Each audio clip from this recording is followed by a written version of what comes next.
మహారాణా ప్రతాప్ ఈ పేరు వింటేనే ప్రతి ఒక్క హిందువు గర్వపడతాడు. చిన్నప్పుడు మనం చదివిన పుస్తకాలలో కేవలం మొఘల్స్ గురించి మాత్రమే చెప్పేవారు. కానీ ఆ మొఘల్స్ ని ఎదిరించిన ఏ హిందూ రాజు గురించి కూడా మనకు చెప్పలేదు. ఒకవేళ చెప్పినా కూడా ఒక పారాగ్రాఫ్ మాత్రమే వారి గురించి ఉండేది. అందులో కూడా హిందూ కింగ్స్ ఎలా ఓడిపోయారు అని మాత్రమే ఉండేది. కానీ వారి వీరోచిత గాథలు మాత్రం హిస్టరీ బుక్స్ లో ఎందులో కూడా మెన్షన్ చేయలేదు. మన భారతదేశంలో ఎన్నో అకృత్యాలకు కారణమైన మొఘల్స్ ని ఎదురించి గెలిచిన గొప్ప వీరుడి గురించి ఈ వీడియోలో మనం తెలుసుకుందాం. ఆ వీరుడు మరెవరో కాదు, మహారాణా ప్రతాప్ సింగ్. నీచులైన మొఘల్స్ కి గులాంగిరి చెయ్యకుండా తన పుట్టిన గడ్డను కాపాడుకున్న గొప్ప వీరుడు ఈ మహారాణా ప్రతాప్. ఈ వీడియో మీరు చూసాక మన హిందూ రాజుల వీరత్వం మీకు అర్థమవుతుంది.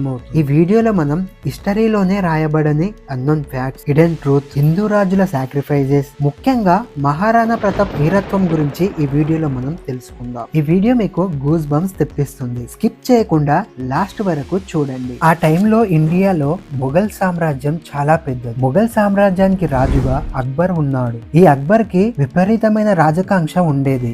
ఎలాగైనా తన రాజ్యాన్ని విస్తరింపజేయాలని అనుకునేవాడు. అందుకోసమనే అక్బర్ ముందుగా రాజస్థాన్ లోని రాజపుత్ర సింహాసనాలపైన కన్నువేస్తాడు. రాజపుత్ర రాజ్యాలను మొఘల్ అండర్లోకి తెచ్చి వారందరినీ మొఘల్స్ కింద సామంతులుగా ఉండాలని అంటాడు. లేదా యుద్ధం చేసి గెలిచి వారి రాజ్యాలను కాపాడుకోవాలని ఆర్డర్ వేస్తాడు. ఇండియాలోనే అతిపెద్ద రాజ్యమైన మొఘల్స్ తో యుద్ధం చెయ్యలేక చాలా మంది రాజపుత్రులు మొఘల్స్ కి సరెండర్ అయ్యి సామంతులుగా మారిపోతారు. కానీ ఒక్క రాజపుత్రుడు మాత్రం దీనికి అస్సలు ఒప్పుకోడు. అతనే మేవాడ కింగ్డమ్ రాజు రాజా ఉదయ్ సింగ్. అతను మహారాణా ప్రతాప్ వాళ్ళ డాడీ. ఈ రాజా ఉదయ్ సింగ్ కి చాలా మంది భార్యలు ఉండేవారు. తనకు అందరికంటే ఇష్టమైన భార్య ధీర్ బాయిసా. మహారాణా ప్రతాప్ ఉదయ్ సింగ్ కి మొదటి సంతానం. రాజ్యానికి రాజు కావాల్సిన అర్హత మహారాణా ప్రతాప్ కి ఉంది. కానీ రాజా ఉదయ్ సింగ్ ధీర్ బాయిసా కొడుకైన జగ్మాల్ సింగ్ ని రాజుగా ప్రకటిస్తాడు. కొన్ని రోజులకు మేవాడ్ రాజ ప్రజలు ఈ జగ్మాల్ సింగ్ అసమర్థతని గుర్తించి మేవాడ్ కింగ్డమ్ రాజుగా రాణా ప్రతాప్ సింగ్ ని ఎన్నుకుంటారు. ఇది నచ్చని జగ్మాల్ సింగ్ మహారాణా ప్రతాప్ పై కోపంతో మొఘల్ ఎంపైర్ అయిన అక్బర్ తో చేతులు కలుపుతాడు. ఒకవైపు సొంత తమ్ముడే శత్రువుల వైపు ఉన్నాడు, మరోవైపు దేశంలోనే అతిపెద్ద రాజ్యంతో శత్రుత్వం. మేవాడ్ రాజ్యం కూడా అస్తవ్యస్తంగా ఉండేది. ఇలాంటి సిచ్యువేషన్ లోనే మహారాణా ప్రతాప్ రాజు అవుతాడు. మేవాడ్ రాజ్యం మొత్తం స్వతంత్రమయ్యే వరకు పట్టు పాన్పుల పైన నిద్రించను, బంగారు వెండి కంచాలలో భోజనం చెయ్యను అని శపథం చేస్తాడు. మరోవైపు అక్బర్ కూడా తనకు లొంగిపోవాలని చాలా సార్లు రాయబారులను పంపిస్తాడు. కానీ మహారాణా ప్రతాప్ మాత్రం అక్బర్ కి లొంగేదే లేదు అని ఆ రాయబారులను పంపించేస్తూ ఉంటాడు. యుద్ధం మాత్రం ఖచ్చితంగా జరుగుతుంది అని మహారాణా ప్రతాప్ ముందుగానే ప్రిడిక్ట్ చేస్తాడు. అందుకోసమని తన సైన్యాన్ని పెంచుకోవడం మొదలు పెడతాడు. మేవాడ్ లోని గ్రామాల ప్రజలకు శిక్షణ ఇవ్వడం, వారికి తగిన ఆయుధాలను చేయించడం వంటివి చేస్తాడు. ఈ విషయం కాస్త అక్బర్ కి కూడా తెలుస్తుంది. అక్బర్ కూడా తన సైన్యాన్ని బలపరుచుకునే పనిలో ఉంటాడు. ఇక చూస్తుండగానే ఈ ప్రపంచం ఎప్పటికీ మర్చిపోలేని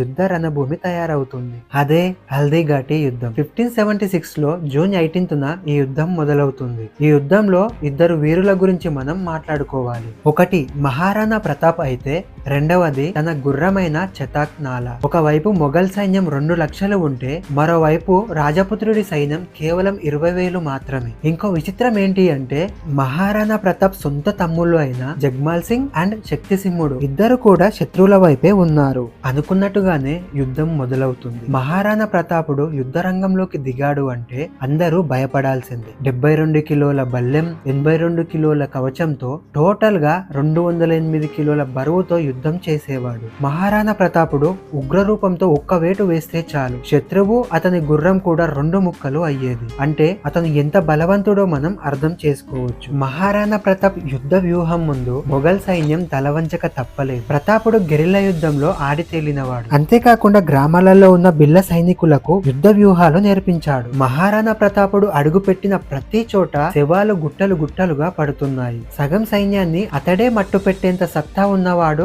మహారాణా ప్రతాప్ సింగ్. మొఘల్ సైన్యాలకు నాయకత్వం వహిస్తున్న మాన్ సింగ్ పైకి రాణా ప్రతాపుడు తన గుర్రమైన చతక్ తో వెళ్తాడు. ఈ దాడిలోనే చతక్ కాలు విరిగిపోతుంది. 3 గంటలలో ప్రతాపుడి సైన్యం మొఘల్ సైన్యాలను చెల్లాచెదురు చేస్తుంది. గుర్రం చతక్ తో పాటు ప్రతాపుడికి కూడా తీవ్ర గాయాలు అవుతాయి. మేవాడ్ భవిష్యత్తుకు మహారాణా ప్రతాప్ కావాలి. మేవాడ్ తరపు సైన్యం మేము మొఘల్స్ తో పోరాడతాము, మీరు సురక్షితమైన ప్రాంతానికి వెళ్ళండి అని మహారాణా ప్రతాపుడిని అక్కడ నుండి పంపించేస్తుంది. మహారాణా ప్రతాప్ చతక్ పై వెళ్తున్నది అనేది అతడి తమ్ముడైన శక్తిసింహుడు చూసి వెంబడిస్తాడు. చతక్ తన విరిగిన కాలుతోనే 5 కిలోమీటర్లు వెళ్తుంది. మధ్యలో ఒక ఎత్తైన కాలువ వస్తుంది. అయినా కూడా చతక్ తన శక్తినంతా కూడగట్టుకుని విరిగిన కాలుతోనే 7.9 మీటర్స్ అవతలకి దూకుతుంది. అంటే దాదాపుగా 26 అడుగుల వెడల్పున్న కాలువ అవతలకి దూకుతుంది. చివరగా తన యజమానిని కాపాడిననే తృప్తితోనే రాణా ప్రతాపుడి ఒడిలోనే చనిపోతుంది ఆ వీర చతక్. మహారాణా ప్రతాప్ తన గుర్రాన్ని తన సొంత బిడ్డలా చూసుకునేవాడు. తన ప్రాణాలను కాపాడిన గుర్రం తన కళ్ళ ముందే చనిపోవడాన్ని చూసి చాలా బాధపడతాడు. శత్రువులైన మొఘల్స్ తో తన అన్న పోరాటం చూసిన శక్తి సింగ్ లోను ప్రాయశ్చిత్తం మొదలవుతుంది. ప్రతాపుడు ఒళ్ళంతా గాయాలు. మరోవైపు ఇష్టమైన చతక్ కూడా చనిపోయింది.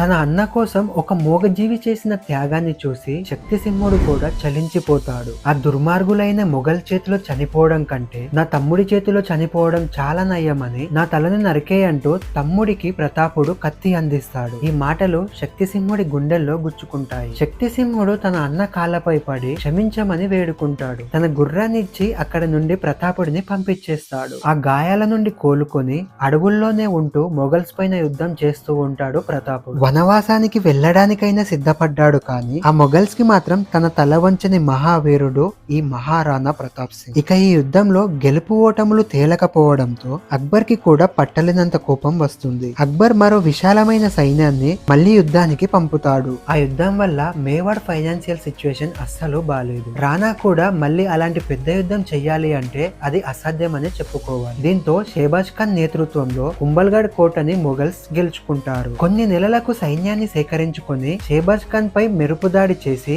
మరలా కుంభల్గఢ్ కోటని గెలుచుకుంటాడు మహారాణా ప్రతాప్. అలా ధనాన్ని సైన్యాన్ని సేకరించుకొని తరువాత కాలంలో జంజావతి, దేవియార్, అమాయత్తి, కమలమేరు లాంటి కోటలను తిరిగి స్వాధీనం చేసుకుంటాడు. అలా మొఘలులు ఆక్రమించిన 32 కోటలను తన వశం చేసుకుంటాడు. మహారాణా ప్రతాప్ యొక్క వరుస విజయాలను చూసిన అక్బర్ అనవసరంగా అతనిని గెలుక్కోవద్దని నిర్ణయించుకుని మేవాడ్ వైపు మళ్ళీ కన్నెత్తి కూడా చూడలేదు. ఇక మహారాణా ప్రతాపుడి పాలనలో మేవాడ్ చాలా బాగా అభివృద్ధి చెందుతుంది. 1597 జనవరి 19న మహారాణా ప్రతాప్ పులివేటకు వెళ్తాడు. వేటాడే క్రమంలో పులి దాడి కారణంగా మహారాణాకి కూడా గాయాలు అవుతాయి. అప్పటికే పులి చనిపోయినా కూడా గాయాల కారణంగా మహారాణా కూడా ప్రాణాలు వదిలేస్తాడు. ఆయన పాలనలో ఎన్నో ఆలయాలు నిర్మించబడ్డాయి. ఇది శత్రువులకు తలవంచని ఒక వీరుడి నిజమైన చరిత్ర. మీ సపోర్ట్ గా వీడియోకి ఒక లైక్ చేసి ఛానల్ ని సబ్స్క్రైబ్ చేసుకుంటారని కోరుకుంటున్నాను.